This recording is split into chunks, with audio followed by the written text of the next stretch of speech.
Duterte. Duterte. Duterte. Guys, panoorin po natin. May hearing sa TWATCOM committee. Panoorin po natin. Niya po ay Lin Wishong. Kaya nga, Lin Wichong, meron din siyang pangalan. Alan Lim, also known as Jeffrey Lim, also known as Lin Wichong. Hindi ho yan ang husband nyo, ma'am? Lin Wishong po ang pangalan ng husband ko, Your Honor. Pero yan po yung husband nyo. Yes po, siya po yung isa sa picture. Asa po siya ngayon? And nasa out of the country po siya ngayon. Kailan pa po siya uwi sa inyo, sa bahay nyo? Ay hindi ko pa po alam kung kailan.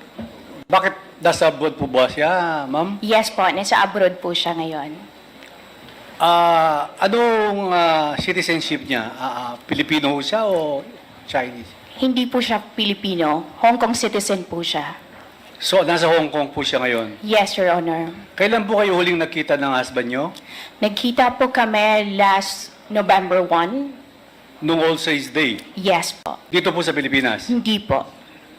Saan po? Sa Hong Kong po. May All Saints Day po sa Hong Kong? Wala po. Pero holiday po yun ng mga bata. Okay. So kasi po, naitanong ko kasi, pag napunta na po tayo dito, marami pa po akong katanungan sa inyo, ma'am. Maraming salamat, Mr. Chairman. Thank you, Senior Deputy Speaker Gonzales. Susugan ko lang yung tanong ni Congressman Gonzales. So, si Alan Lim ay hindi si Lin Wei-Xiong na iyong husband. Never ko po na drinig na tinawag po siyang Alan Lim. Ang pangalan niya po ay Lin Wishong. Lin Wei-Xiong. Yes po, Your Honor. How old is your husband? 48 years old. 48. Yes po. I hope you don't mind me asking, Person. saan mo kayo nagkakilala ni Lin Wei-Xiong? Nagkakilala po kami sa trabaho ko po dati. May we know kung saan kayo Sa isang hotel po. sa abroad? New po, here sa Philippines. Dito sa Pilipinas. And what Opo. year was this? 2009 po. Early of 2009. So si Lin Wei-Xiong ay pumunta ng Pilipinas, he's a Hong Kong national, correct? Yes po. Siya ay napunta ng Pilipinas ng mga ganong time, 2009? Nakilala ko lang po siya nung time na po yon. But prior, would you know kung nandito siya between year 2001 to 2007, ganyan? Ang alam ko po, 2005 nandito na po siya sa Pilipinas. 2005, nandito Yes siya sa po. Pilipinas. And anong ginagawa niya rito sa Pilipinas? Anong kanyang negosyo? That time po, nagnenegosyo na po siya. May mga kamag-anak na po siya dito sa Pilipinas, Mr. Chair. May mga kamag-anak siya dito. Hanggang ngayon, meron pa rin siyang kamag-anak dito. Mayroon pa rin po. At sila ay mga negosyante rito. Yes po. And they are Hong Kong nationals too. Hindi po. Chinese national sila. Filipino-Chinese? Yes po. Filipino-Chinese na may negosyo dito? Yes po. O sige. So, kailan umalis si Lin Wei-Xiong? Umalis po siya ng Pilipinas, May po, this year. May of this year? Yes po. Okay. So, wala ba siyang sinabi sa'yo kung kailan siya babalik? Wala pa po siyang sinabi. And may I know anong business, anong nature ng business niya? Dito po ba sa Pilipinas? Dito po sa Pilipinas, dito. yes po. May mga real estate po kami dito. Okay. What about abroad? Anong kanyang negosyo? Abroad po, may mga real estate rin po. Sige. Thank you for the Salamat, reply Mr. of Chair. we will Mr. Chairman. pursue the questioning later on kay Ms. Rose Nonolim after we ask and recognize Congressman P.M. Vargas. But with your indulgence, Congressman Vargas, let's give the floor first to the Senior Deputy Speaker. Yes, Hindi, baka mawala lang sa thought ng questioning po. Ma'am Rose Donolin, kilala niyo po si Mr. Willie Ong? Hindi po. Pero you are one of the incorporators of Golden Sun 999. Golden Sun 99, yes po. Kilala niyo ba si IDT Yang? Yes po, isa po siya sa incorporator. Pagkasama po sila, IDT Yang and Willie Ong. Ay, hindi May ko po Willie po- Ong po ba talagang tao o ginawa lang yung pangalan na yan? Mr. Chair, hindi ko po alam. Thank you, Mr. Chairman. Thank you, SDS. The next to interpolate is Congressman PM Vargas. You have 10 minutes. Thank you, Mr. Chair. Good afternoon, everyone. Ms. Rose Nonolin, ano pong kabuhayan o trabaho ninyo ngayon? Ngayon po, sa line pa rin po ako ng pagninegosyo. At the same Businesswoman time po, kumakandidato po ako sa Distrito 5 ng Quezon City. Okay. Apo. What would some consider as a businesswoman? Kasi ang pagkakaalam ko, marami kang na-establish na korporasyon. At kahit nagkukwento ka sa distrito na isa kang businesswoman, di ba? Na naging successful. Gaano karami yung mga nagawa mong korporasyon at ano yung nature ng mga negosyo po ninyo? Mr. Chair, kung mga company lang po na na-establish, mayroon po. Marami. Sabi nyo nga po, marami. Pero Mr. Chair, ang iba po doon ay hindi naman productive, hindi nagpo-prosper. Alam po natin yan bilang negosyante na hindi lahat po na tinatayo nating negosyo ay magpo-prosper. Mayroon po kaming real estate po. Real estate. Meron pa po bang iba maliban sa real estate? Sa ngayon po, nakafocus po kami sa real estate. Okay. So ano po yung mga klase ng korporasyon ninyo maliban? Meron bang maliban sa real estate o purely real estate po ba? May mga for rent and sale po kami na warehouses. Okay. Warehouses na for sale.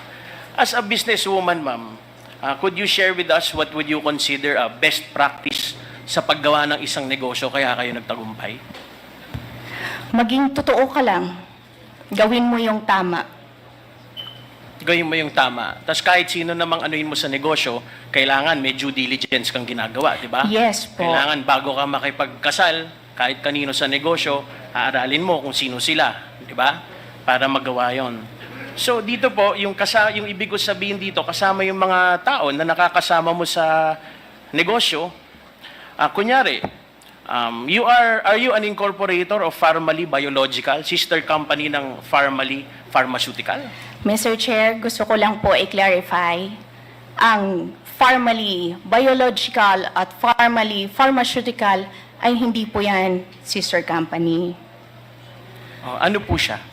Hindi po. Magkaibang identity po ng dalawang company na yan. Hindi po yan sister company. Kung sasabihin niyo po may interlocking director po siya, ang biological kung saan po ako incorporator, ay nauna po yan na na-incorporate. During lang nga po ng 2022 na Blue Ribbon Committee sa Senate po, saka ko lang nga nalaman na may Pharmaly Pharmaceutical. Na naging part, dun sa biological, naging part kayo. Sa pharmaceutical, hindi. Hindi Okay. po. Wala po akong kinalaman po sa pharmaceutical. Hindi rin po ako director at wala rin po akong shares po doon. Okay. Then let's go to the other companies na nakalagay dito sa amin na part ka. So, una lang, itatanong ko, yung Pharmaly Philippine Holdings ay subsidiary ng Pharmaly International Holdings Company. Tama po ba yun? Hindi po. Wala naman pong Pharmaly Holdings po eh. Ang mayroon lang po, Pharmaly Biological at yung isa po ay ang Pharmaly Pharmaceutical. Pero kayo po yung treasurer ng Pharmaly Biological, kung saan pinirmahan nyo yung treasurer's affidavit na nag-certify na at least 25% of the authorized capital stock of the above-mentioned corporation has been subscribed and at least 25% of the subscription in the amount of 10,300,000 pesos has been paid. Tama po ba? Mr. Chair, hindi ko po ngayon dala yung documents ko, company documents namin sa Pharmaly Biological. I'll check po kung ang amount po ba ay 10 million. Kasi ang alam ko po, maliit lang po ang capital niyan kasi magsa-start up pa lang at failed investment po yan. Field investment. Yes, Mr. Okay. Chair. Okay. Pero alam po ninyo na ang chairman dito ay si Tony Wang, Hindi po. na wanted sa Taiwan for securities fraud, embezzlement, kanyan. Hindi po. po niya alam yan. Hindi po. At wala po sa biological na Tony Yang. Wala Tony po. Wang. Wang. Wang? Oo. Wala po. Okay.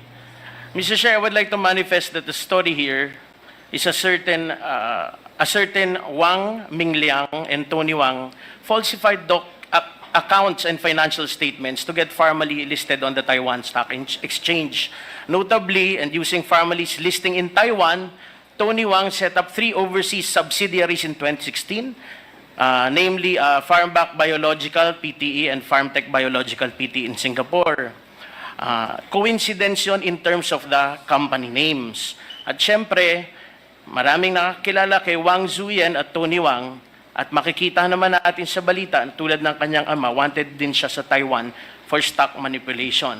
Ngayon, i-reiterate ko, at any given time, hindi niyo po siya na-meet or nakilala tungkol dito sa Pharmaly. Tama po? Si Ay, Mr. Chair, Tony sorry. Wang. Hindi po. Hindi. Okay. Sige. So, Mr. Chair, ipapaano ko lang na i-check, pwede niyong ibigay sa amin yung record after nito? Sa biological, Mr. Pag-check, Chair? sa Yes po, biological, I will ano. po. Thank you. So we will hold you accountable to that. Thank you, Ms. Rose Lin. In 2021, a known business associate, si Wang Zuyen, kilala po ninyo? Isa po sa mga incorporator ng Pharmaly Biological. Ng Pharmaly. I would like to manifest, Mr. Chair, that in 2021, Wang Zuyen, a known business associate of Ms. Lin, and she just acknowledged it right now, was already wanted in Taiwan for stock manipulation. Nonetheless, in 2022, appointed pa rin siya as president of Pharmaly Pharmaceutical, evidenced by the 2022 GIS of Pharmaly Pharmaceutical. Ang inaano dito, you were also involved. Were you involved with that or will you deny it again? Hindi po ako involved. At saka, Mr. Chair, gusto ko lang i-clarify yung sinasabi niyo po as presidente pa rin siya until now ng Pharmaly Pharmaceutical. Not biological, di ba? Not biological. Again po, i-clear ko lang na hindi po ako part, hindi po ako director, wala po akong any shares sa Pharmaly Pharmaceutical. Salamat. Okay. My next question naman is related already to your business associates. Do you know or have you met si Mr. Michael Yang? Yes po. Business partner po. At parehas na Michael Yang na naging economic advisor ni President Duterte. Tama po? Tama, Mr. Chair. Siya rin yung chair ng Philippine Full Wind Group of Companies. Tama po? Dati po, yes po. Kung saan ikaw, si Gerald Cruz, si Hong Jiang Yang, na kapatid ni Michael Yang ang nag-incorporate. Tama po ba? Yes po. Kasama nyo din dito si Jason Uson at Yukin Zheng na nakabase po sa Davao. Tama? Tama, Mr. Chair. Alam po ba ninyo kung ano yung DCLA Plaza? Miss Lin? Ang alam ko po, DCLA Plaza is small po yun eh. Mall po. Yes po, Mall Mr. po siya. Chair. Nakapunta na po ba kayo doon? Nakapunta po ko once. Once. Okay. Ayon po kasi kay Arturo Las Canas, madami daw reports na maraming shabu dealer na nag-operate sa lugar na yon at kung saan nakakakita daw ng mga courier na papasok-pasok at lalabas sa DLCA Plaza. Ngayon, kung ganitong mga business, kung kayo po yon bilang isang businesswoman, mag-invest ba kayo doon? Kung may alam kayong mga ganon na reports. Mr. Chair, kung alam po ko lang po na may mga reports na ganyan, of course, being a businesswoman, hindi ka po mag-i-invest. Okay. Pero malaki yung involvement ng mga kanegosyo mo dito, Miss Witness. And in fact, itong si Michael Yang at si Hong Jiang Yang ay incorporators ng DCLA Plaza. So andito yun, kasama yung amended articles of incorporation ng DC Plaza. At itong mga kasosyo mo din na sila Jason Uson, Yukin Zheng, Hong Ming Yang ay na-involved din sa DCLA Plaza sa pamamagitan ng pag-subscribe sa increase ng capital stock nito. Kumbaga dumagdag pa sila ng puhunan nila dito. Aware po ba kayo dito, Miss Lin? Mr. Chair, hindi po ako part ng DCLA. So kung ano man po yung gawain nila sa DCLA, ay hindi ko po alam. No, kaya ako pinapapaliwanag sa inyo kung ano yung best practices ninyo, kung bakit kayo naging successful na negosyante, di ba, is kung paano yung due diligence process ninyo. Di ba? Yeah. And ang akin kasi, sa amin dito, karamihan na nagnenegosyo dito, kung hindi maganda yung reputasyon, kadalasan hindi mo talaga itutuloy yung mga katransaksyon mo. Ngayon, ang next question ko po, shareholder po din ba kayo ng Paili Estate? Or Paili ba o Paili? Mr. Chair, Paili po. Ano po? Paili. Paili. Okay, so Paili Estate. Tama po ba shareholder po kayo? Yes po, Mr. Chair, tama po. At kilala po to dati bilang Paili Holdings Corporation. Kung Tama. saan incorporator kayo, in short, may-ari kayo. Owner? Tama po, may Okay. shares po kami. Okay. At si Michael Yang din po ay konektado dito dahil incorporator siya ng Paili. Tama po? Pati ang kapatid niya na si Hong Ming Yan. Yes, Mr. Chair. Thank you. Mr. Chair, kung mapapansin din po ninyo, and Ms. Witness, na ang shareholders ng Paili Holdings ay kaparehas din ng iba pang mga individual at kumpanya na pinag-uusapan po natin kanina. Pwede ko ba itanong, sino po, Mr. Chair, Madam Witness, sino si Ami Nono Clokingan? Si Ami Nuno Clukingan ay isa po sa kamag-anak ko. At Nono po ang common na pangalan ninyo. Tama Siya po po. ba ay kapatid ninyo, pinsan, pamangkin, Kamag-anak ko po siya, pamangkin ko po. pamangkin? Okay, so anak po ng kapatid ninyo. Okay, I would like, at this point, Mr. Chair, I would like to manifest that the Filipino stockholders of Paili Holdings subscribed only to 100 pesos each for their share. Meanwhile, the Chinese nationals, namely Wei Shonlin, Hong Ming Yang, along with DCLA Plaza, Yangtze Group, and XRL Holdings Corporations, where Michael Yang is also involved, are virtually in control of the said corporation, which seems to be a trend among these corporations. Ma'am Witness, itatanong ko kayo ngayon, incorporator din po ba kayo ng XRL Holdings Corporation? Yes po, Mr. Chair. At ano po yung negosyong ito? Ano yung background niya in one sentence? Ano yung ginagawa niya? Holdings po. Holdings lang siya ng anong klase mga kumpanya? Magiging holdings po siya ng mga company po dapat namin. Okay. Personal companies po. Okay. So investment and purchase of real and personal property base sa AOI niya. Ngayon, kailangan nito mag-comply sa nationality requirements na nakasaad sa Constitution natin dahil siya ay nasa ilalim ng Republika ng Pilipinas. Tama po? Tama po. At Mr. Chair, 60-40 po yan. Yes. Na-comply po yan. Comply. Pero Ms. Witness, ayon sa Articles of Incorporation, ang ibang incorporators nito ay mga kamag-anak po ninyo. Tama po? Yes po, kasi family corporation po yan, Mr. Chair. Si Rovic Nono Alcon po ay kaano-ano po ninyo? Pamangkin po. Pamangkin din. Ilang taon na po siya? Siya po ay nasa 29 years old. 29. Okay. Si Ami Nono Clokingan ay pamangkin nyo din. Ilang taon na po si Ami? 28 years old, Mr. Chair. Napakaswerte. Napakaswerte naman nila na magkaroon sila ng korporasyon na ganito. Sino naman po si Phoebe o Febe Nono Alcon? Pamangkin ko, Mr. Chair. Ilang taon naman po si Phoebe? 25 years old kung hindi ako nagkakamali. 25 years old. Okay. Tapos po, nakita ko po dito na si Ami Nono Clokingan ay nakatira sa Avocado Street, Dasmariñas City of Makati. Tama po ba? Dati po yon nang wala pa po siyang tirahan dito. Na nakikitira po siya sa inyo? Nakikitira Tama po. Ito po ba yung bahay na nirerentahan ninyo o pagmamag-ari po ninyo? Hindi po namin pagmamayari. At hindi rin po kami ang nagre-renta po dyan. Kanino pong bahay kaya ito? I'm not sure po kung kanino nakapangalan, pero ang alam ko po sa company po yan. Okay. Pero paano nyo po napagdesisyonan bilang isang pamilya na kayong mag-asawa, puro pamangkin, di ba, ng kapatid po ninyo, ay mag-establish ng korporasyon? Mr. Chair, company corporation, so mas nararapat po na, na mga incorporators po ay pamilya. Yes. Pero hindi nyo po naisama yung mga kapatid ninyo. Inuna nyo yung mga mas bata. Tama po? Mr. Chair, mas gusto kasi ng mga nanay nila o ng mga kapatid ko na yung mga anak nila ang isali po namin, hindi po sila. Okay. Pero gayon pa man, hindi ganun kalaki ang role ng ibang miyembro ng pamilya kung ikukumpara sa role ninyo ni Wei Xiongling. Tama po ba? Tama, Mr. Chair. Okay.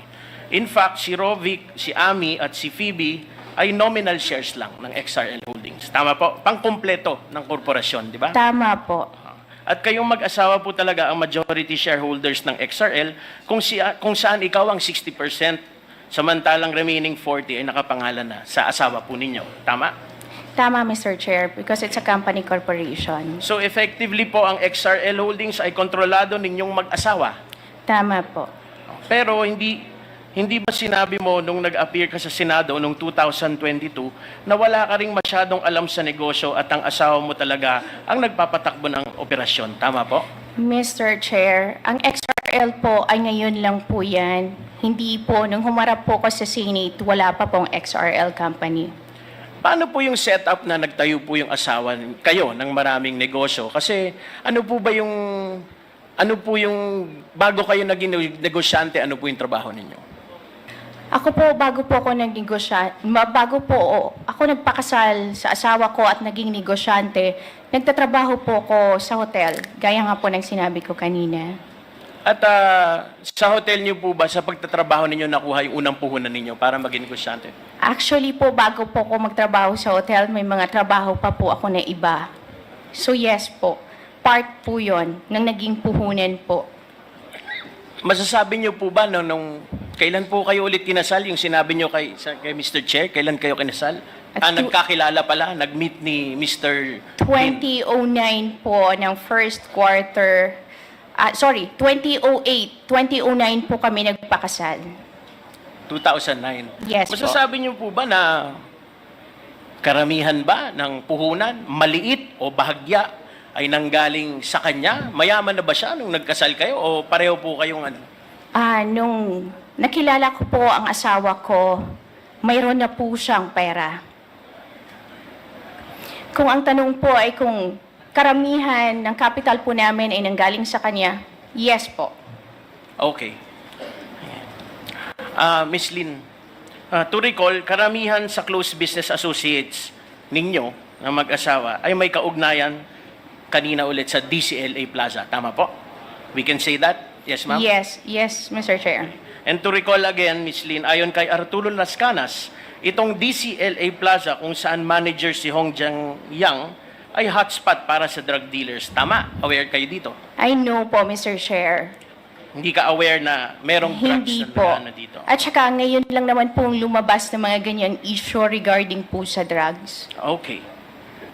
Ang Pile Estate naman po ang nagmamay-ari ng Clark Majestic World na matatagpuan sa Prince Balagtas Avenue sa Clark Freeport Zone. Tama po ba? Yes, Mr. Chair. Ito po ba ang Clark Majestic World, Miss Lynn?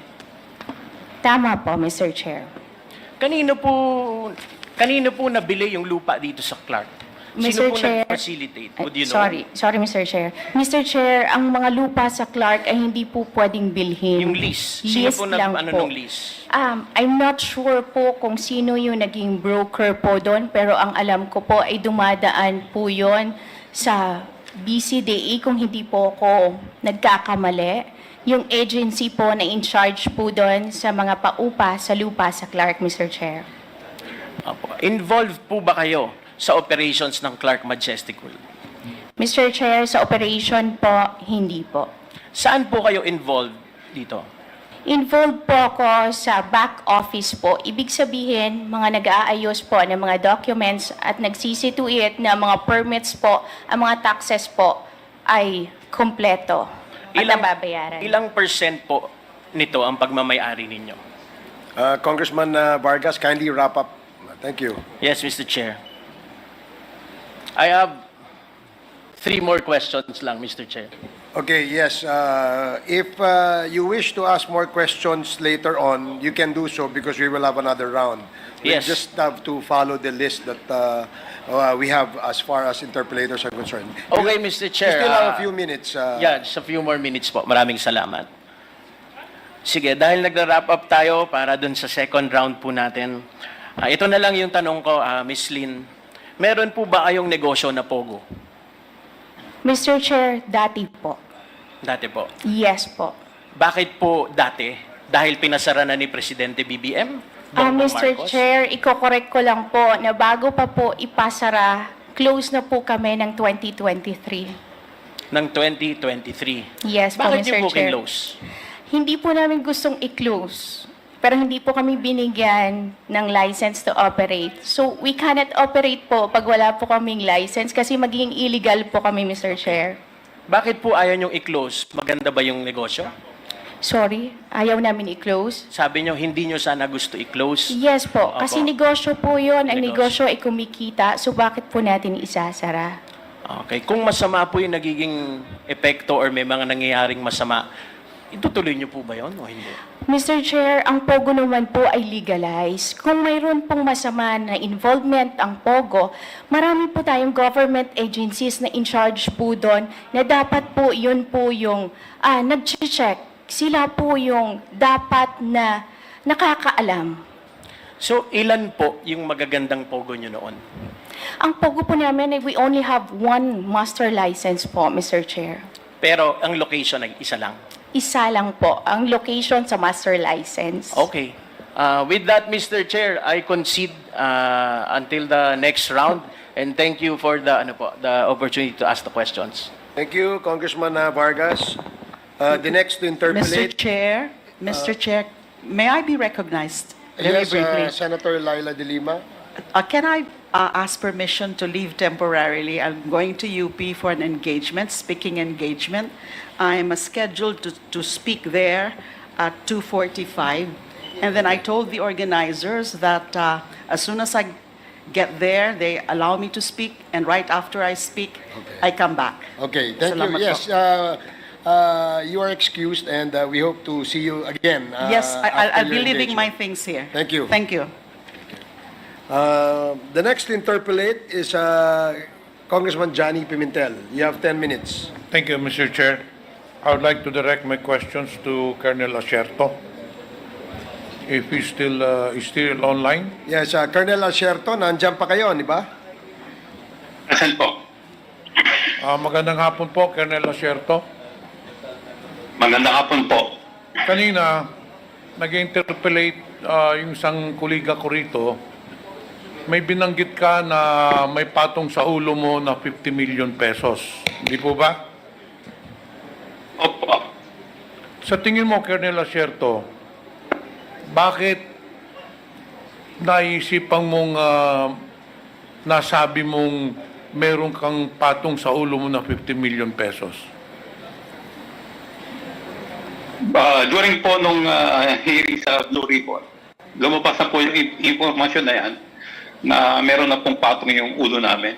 Kami po ni Director Pardo. At talo na nung lumabas yung matrix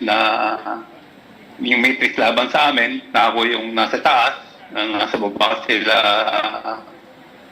Director Pardo at Lito Perot at Jerry Liwanag, mga iba pang kasamahan namin. So, noong pa po, yung hearing pa lang po ng Senate sa Blue Ribbon, meron na pong patong yan. Sa tingin mo, Colonel Asierto, sinong may pakana na patungan yung ulo mo ng 50 million pesos? Si Presidente Duterte po, saka si Bongo. Sa anong rason po na plano kang ipaligpit?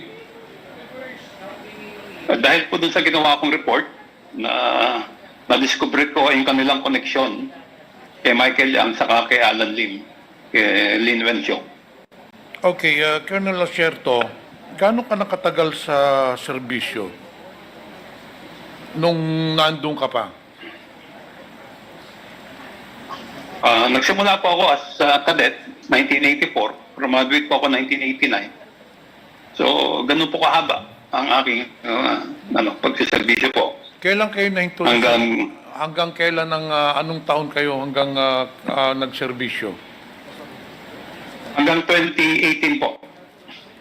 According to the reports, kayo po ay na-dismiss sa serbisyo? Opo, dahil po doon sa AK-47 na ibinibintang sa akin na ako nag-smuggle at ako nagbigay sa NPA. And marami din ang nag-akusa sa inyo, may mga nag-file ng kaso po sa inyo. Totoo po ba yun? Ang nag-file lang po ng kaso sa amin yung sa yung tungkol diyan sa magnetic lifter na inimbestigahan namin. Kilala niyo po ba si Jimmy Guban? Opo, siya po yung aking kinakausap o counterpart sa Bureau of Customs. Isa ba si Mr. Jimmy Guban na nag-akusa sa inyo? Siya po yung testimony po niya ang naging basis. Actually, Colonel Osierto, nung first hearing ng Quadcom, isa si Mr. Jimmy Guban na nag-testify doon sa Quadcom sa Pampanga. Nagbigay po siya ng sinumpaang salaysay. Base doon sa sinumpaang salaysay niya, sa paragraph 9, binanggit po ang pangalan ninyo. And I'd like to read it in toto para maintindihan ninyo. Between the months of May and June 2018, Colonel Eduardo Asierto shared to me additional intelligence report about shipment of illegal drugs at the Bureau of Customs, and that through profiling, backtracking, and tracing of documents, we were able to find out overstaying cargoes, one of which was the Vicaba trading shipment. Upon discovery thereof, I instructed my staff to verify an improper consignment, etc., etc. So, kayo po ang nagbigay ng intel report kay Jimmy Guban regarding this container na overstaying ng Vicaba Trading? Opo, at binigay ko rin po yan the same information kay Director Pajardo ng PIDEA. Tapos ito po bang container ng Vicaba Trading, dito nakalagay yung dalawang magnetic lifter? Opo, yun po yung nakuha. Saan nyo nakuha yung intelligence report? Binigay po ng confidential informant. And then, nang nag-usap kayo ni Jimmy Guban, ano pong sinabi mo sa kanya?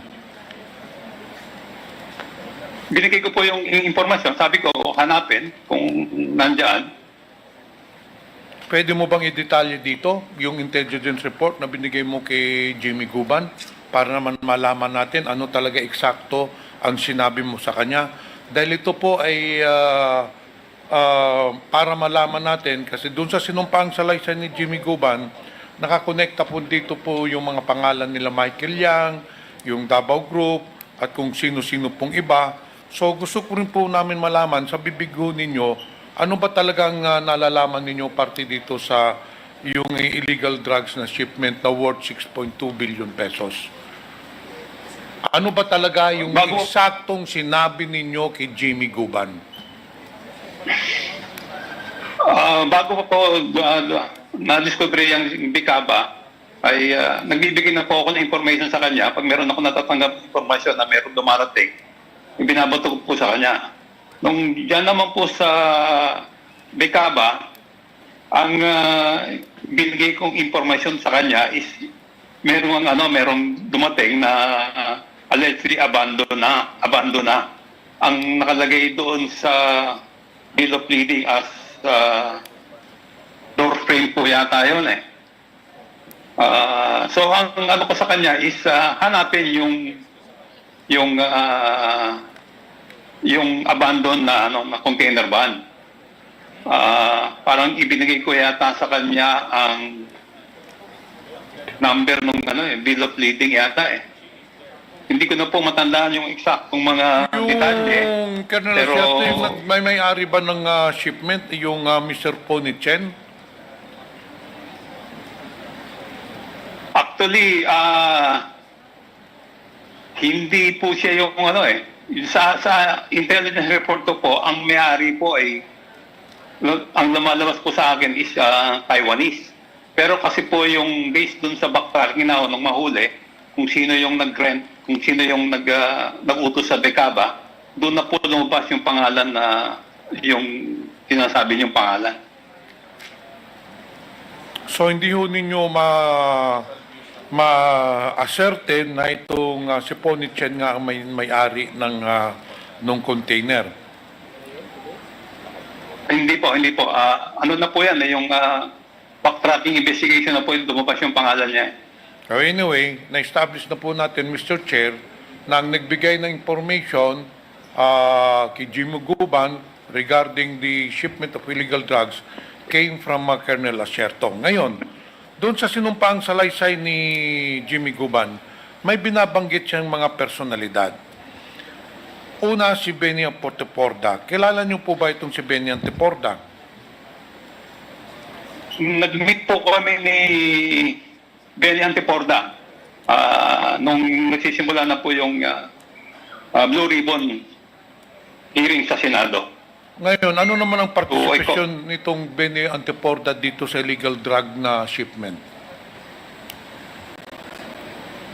Ano po uli? Pakiulit po. Colonel Acerto, sinabi mo po kanina, tinanong kita kung kilala mo itong si Benny Antiporda. Kasi itong si Benny Antiporda, isa po itong personahe na binabanggit ni Jimmy Guban sa sinumpaang salaysay niya.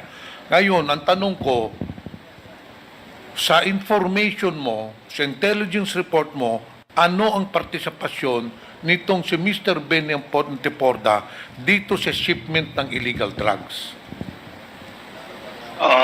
Wala po. Kinausap po ako ni Ben Antiporda.